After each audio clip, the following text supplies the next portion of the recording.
যশোরে সংঘবদ্ধ ডাকাতির প্রস্তুতিকালে ফেলে যাওয়া একটি মিনি ট্রাক ও অস্ত্রের সূত্র ধরে ৩ সদস্যকে আটক করেছে জেলা ডিবি পুলিশ।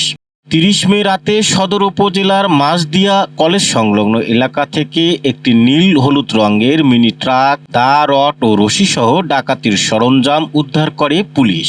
এরপর প্রযুক্তি ব্যবহার করে ২৫ জুলাই রাজবাড়ী ও সাভার এলাকা থেকে শাহিন বিশ্বাস, হামিদুল ইসলাম ও আবুল কালামকে আটক করা হয়।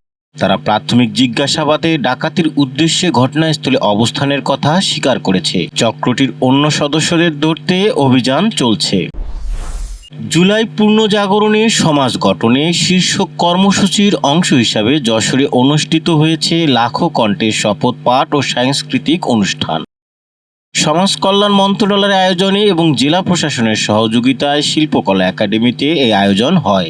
প্রধান অতিথি ছিলেন জেলা প্রশাসক আজহারুল ইসলাম। বিশেষ অতিথি হিসেবে উপস্থিত ছিলেন পুলিশ সুপার রওনক জাহান সহ সমাজসেবা ও মহিলা বিষয়ক কর্মকর্তারা।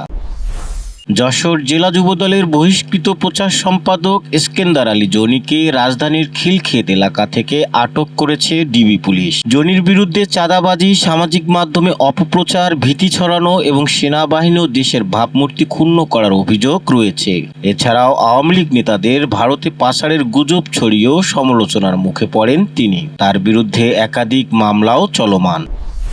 আগামী নির্বাচন কঠিন হবে এমন সতর্কবার্তা দিয়ে বিএনপির জাতীয় নির্বাহী কমিটির সদস্য আবুল হোসেন আজাদ দলীয় নেতাকর্মীদের এখন থেকেই প্রস্তুতির আহ্বান জানিয়েছেন। শনিবার কেশবপুরে এক পথসভায় তিনি বলেন, আর দিনের ভোট রাতে হবে না। বিএনপিকে দুর্বল করতে নানা ষড়যন্ত্র চলছে উল্লেখ করে তিনি বলেন, এসব ষড়যন্ত্রের জবাব দিতে হবে ঐক্যবদ্ধভাবে। তারেক রহমানের নেতৃত্বকে শক্তিশালী করার ডাক দেন তিনি। সবাই ইউনিয়ন ও উপজেলা পর্যায়ের নেতাকর্মীরা অংশ নেন। মাইলস্টোন স্কুলে বিমান বাহিনীর প্রশিক্ষণযান দুর্ঘটনায় হতাহতদের স্মরণে যশোরে আয়োজন করা হয় এক দোয়া মাহফিল। শনিবার মাগরিবের পর ঘোপ সেন্ট্রাল রোড জামে মসজিদে এই দোয়া আয়োজন করে ঘোপ শিশু সংঘ। দোয়ায় অংশ নেন স্থানীয় মুসল্লিরা এবং পরিচালনা করেন মসজিদের ইমাম হাফেজ জহুরুল ইসলাম। দোয়া মাহফিলে নিহতদের রুহের মাগফিরাত ও আহতদের দ্রুত সুস্থতা কামনা করা হয়।